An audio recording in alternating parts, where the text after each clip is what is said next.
ஓம் காலகால ஈஸ்வராய நமக. பிரபஞ்ச சக்திக்கு நன்றிகள். இப்போ கும்ப லக்னம் எப்போ டாப்பில் போகும்?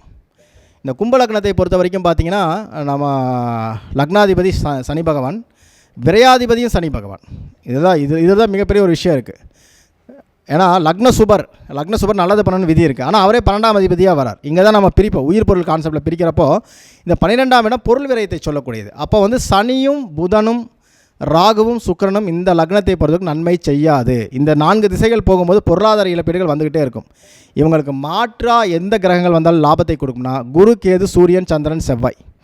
அதனால தான் நம்ம சொல்லுவோம், மகரமும் கும்பமும் என்றைக்குமே குரு, கேது, சூரியன், சந்திரன், செவ்வாய் வந்துட்டால் ஏதாவது ஒரு இடத்துல டாப்பில் தூக்கிட்டு வந்துடுவாங்க. அதில் குரு, கேதுக்கு நம்ம எப்படி மகரத்துக்கு சொன்னோமோ அதே சேம் ஃபேக்ட் தான் இந்த கும்பத்துக்கும்.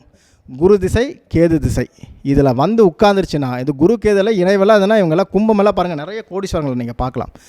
அவங்க அத்தனை ஜாதகத்துலேயும் கேது குரு வீட்டில் இருப்பார், இல்லைனா குரு கேது சாரத்தில் இருப்பார். அவங்க எல்லாம் கோடீஸ்வரங்க. கும்பத்தில் இந்த காம்பினேஷன் ஒருத்தர் வந்தால் கேளுங்க, நடப்பு திசையில் அவர் பிச்சைக்காரனாக கூட வரலாம். உங்கள் வீட்டில் நீங்கள் கோடீஸ்வரங்களாம் கேளுங்க, ஆமாம்மாங்க. இல்லைனா கோடிகளுக்கு ஏதாவது பிளான் பண்ணிருக்காங்க கேளுங்க. அவங்க லைஃப் ஆம்பிஷனாக கோடியில் போய் உட்காரதா இருக்கும். ஏன்னா 11ஆம் இடம் என்பது உச்சபட்சமான லாபத்தை சொல்லக்கூடிய இடம். அந்த 11ஆம் இடம் அப்படிங்கிறது பார்த்தீங்கன்னா காலபுருஷனுக்கு 9ஆம் இடமாக வரும். தந்தையை இழந்த பிறகு கோடீஸ்வரன் ஆகக்கூடிய அமைப்பு இந்த கும்பத்துக்கு இருக்கும். நீங்கள் எத்தனை கும்பத்தை வேணால் எடுங்க, அப்பா இருந்த வரைக்கும் கோடீஸ்வரனாக இருந்தால் அதுக்கப்புறம் ஒன்றுமே இல்லாமல் போயிட்டேன் அப்படிம்பாங்க. இவங்க மகன் வளர்ந்து வரப்போர் பாருங்கள், மறுபடியும் கோடீஸ்வரன் ஆகிடுவாங்க. இழந்ததை மீட்கக்கூடிய அமைப்பு இந்த கும்பத்துக்கு இயற்கையாகவே உண்டு. கும்பராசி, கும்ப லக்னம் நான் பார்த்த வரைக்கும் ரொம்ப ஸ்லம்மிலிருந்து மேலே வரக்கூடிய அற்புதமான ஒரு லக்னம் இந்த கும்ப லக்னம். அதுக்கு குரு திசை, கேது திசை போச்சுன்னா நீங்கள் டாப் மோஸ்ட் தான். அதில் இந்த குரு கேது சாரத்தில் சந்திரன் வீட்டில் அல்லது செவ்வாய் வீட்டில், சூரியன் வீட்டில் இருந்துட்டால் சொல்லவே வேண்டாம். உங்கள் வாழ்க்கையில் கோடி என்பது ஒரு பெரிய விஷயமே கிடையாது. ஈஸியாக டச் பண்ணிடுவீங்க. இதில் என்ன ஒரு ப்ளஸ் பாயிண்ட் அப்படின்னு நீங்கள் கேட்டிங்கன்னா, உங்கள் ஜாதகத்தில் சனி திசை, இந்த புதன் திசை, அதுக்கப்புறம் சுக்கிர திசை, ராகெல்லாம் போகும்போது மிகப்பெரிய ஒரு வருத்தமான செய்திகள், ரொம்ப கீழ்மட்ட நிலைக்கு போவீங்க. உங்கள் மேலேயே உங்களுக்கு நம்பிக்கை இருக்காது.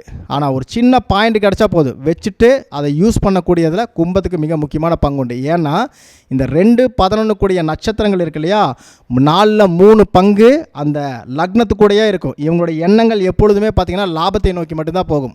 குடும்பம், வருமானம், லாபம் இது இல்லாத கும்பத்தை நீங்கள் பார்க்கவே முடியாது. இவங்க என்றைக்கு குடும்பத்துக்கு முக்கியத்துவம் கொடுக்க ஆரம்பிக்கிறாங்களோ அன்றைக்கி காசு இவங்க கையில் சூப்பராக நிற்கும். இவங்களை அடிச்சுக்கிறதுக்கு ஆளே கிடையாது. கும்ப லக்னம் இயற்கையிலேயே கோடீஸ்வர லக்னம். அது உங்கள் ஜாதகத்தில் இருக்கும். ஸோ எந்த பிரச்சனை இருந்தாலும் கவலைப்படாமல் இருங்க. உங்களுக்கு வரக்கூடிய திசை நான் சொன்ன திசையாக இருக்கான்னு மட்டும் பாருங்கள். இதில் 6ஆம் அதிபதினு சொல்லக்கூடிய சந்திரன் உங்களுக்கு தொழிலை கொடுக்கக்கூடியவர், அதாவது உங்களுடைய அன்றாட வாழ்க்கைக்கு தொழிலை கொடுக்கக்கூடியவர். அந்த சந்திரன் போய் கேதுவிலையும் குருவிலையும் இருந்துட்டாலும் சந்திர திசை போனாலும் நீங்கள் டாப்பு தான். அதுலேயும் மாற்று கருத்தே கிடையாது. இந்த செவ்வாய் 3-10 கூடையவராக வருவார். தொழில் ரியல் எஸ்டேட் பண்ணலாம், அல்லது நீங்கள் இபி லைனில் இருக்க, இல்லை ரயில்வேல இருக்க, அந்த செவ்வாய்க்காரத்தோடு எது வேணால் பண்ணுங்கள்.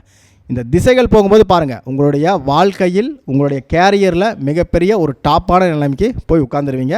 அதில் மாற்று கருத்தே இல்லை. நீங்கள் ஜெயிச்ச ஜாதகங்களை செக் பண்ணி பாருங்கள். நான் சொன்ன இந்த ரூல் இருக்கும். தோத்துட்டு இருக்கிறவங்க என்னடா பண்ண போகிறேன்னு யோசிக்காதீங்க. அடுத்த திசை இந்த திசை வருதான்னு பாருங்கள். உங்களுக்கு வெற்றி தேடி வந்துட்டுருக்குன்னு அர்த்தம். நன்றி.